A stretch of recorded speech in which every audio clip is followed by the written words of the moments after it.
The next generation Honda Pilot will be debuted later this year, but Honda's just given us some official teasers. So let's get into it. They've been teasing the heck out of this new Pilot. We've had camouflage. We finally had that blue color that was kind of showed the front and the back of the vehicle that I've already made videos on. But over at the Honda newsroom, still under wraps, the Pilot TrailSport makes a public debut at Austin City Limits Music Festival. But they have a new image here, so let's break this down. Now, they actually have two images. This is the one they have on the site. This one was shared as well by Honda. This is the Rebel Rally team. And yeah, there's not a lot to see here. This is going to be the camouflage they probably raced the vehicle in. And yeah, little foggies down at the bottom, you know, parking sensors and the wheels. Okay. Other than that, we've kind of seen the front end before. Of course, we have the roof rails on top. Let's take a look at the back. We have a better look at the proportions of this thing. And look at this, I guess, C-pillar. For a while, was it the first generation that had that? And pulling up images of the 2001 Pilot, you can kind of see that C-pillar had a similar wedge, a width to it, body matched. Now, going back to the image, this looks a lot thicker. This reminds me more of like the Hyundai Palisade having that sort of separation between the front windows and the rear windows. Do I like it? I guess it depends. I typically prefer the windows to be continuous all the way back, but I don't know. What do you guys think? Would you prefer the windows to be connected or would you prefer to have the separation at the C-pillar? I guess when I see the vehicle completely from all the angles, I'll be able to like have a better opinion of it. So the TrailSport Pilot here, of course, we have a hitch receiver, we have dual exhaust, and then we also have a blacked out Honda badge here and black lettering that goes across between the two rear taillights. Now with this angle and the reflections, it's hard to tell the color of things. This almost looks like it could be a silver, but it could also be black. But with how reflective it is, it might be like a silver at the bottom. And then we also have another silver piece potentially cutting into the doors there.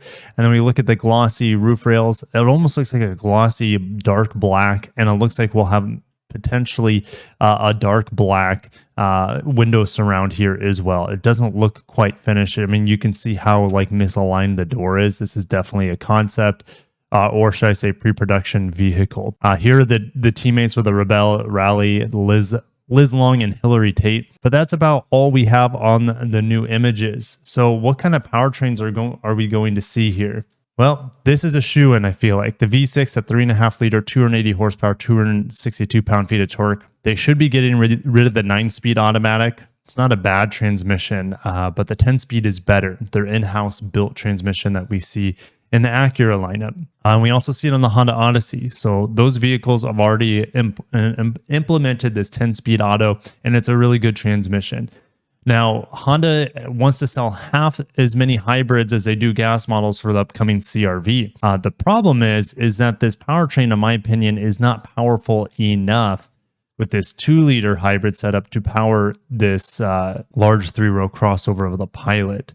So, it's either they don't come out with a hybrid at all, which I think is the most likely scenario, and they only come out with the V6. Now, let's say Honda does come out with a new hybrid, which I don't think they will, but what would they need to do? Well, it would need to be a bigger engine than this 2-liter, 2.5-liter minimum, and it would need to be around 240 horsepower. Like what Toyota has in their 2.5-liter hybrid setup. Now, they could hybridize the V6, but they've pretty much canceled the V6 hybrid that we see that was in the Acura lineup with the MDX and the RLX, for example. So they would have to come up with some system to hybridize this inline-4 turbo, and I wouldn't want to see it paired with their eCVT hybrid setup. I would like to see that sort of performance be tied to the 10-speed auto, or possibly even a 6-speed auto. If we look at Toyota and Hyundai, with their new hybrids, they have an electric motor between the engine, the turbo engine, as well as the 6-speed automatic transmission. So I just don't see Honda investing that kind of resources into a hybrid that would only be in their large vehicles, but time will tell. I know I talked a lot about that, probably even more. I talked about the images, but this is just a quick update. Make sure you're subscribed. I will be driving the CR-V hybrid next week. So we have the weekend coming up. We'll be driving it in the second half of next week in Santa Barbara. Maybe I hear a little bit more about this Pilot while I'm there. I'll definitely give you guys everything I know as soon as I possibly can with the upcoming Honda vehicles, including this Pilot. Catch you in the next one. If you enjoyed it, smash the like button, subscribe for more, and have a wonderful day. Take care of yourselves, and peace out.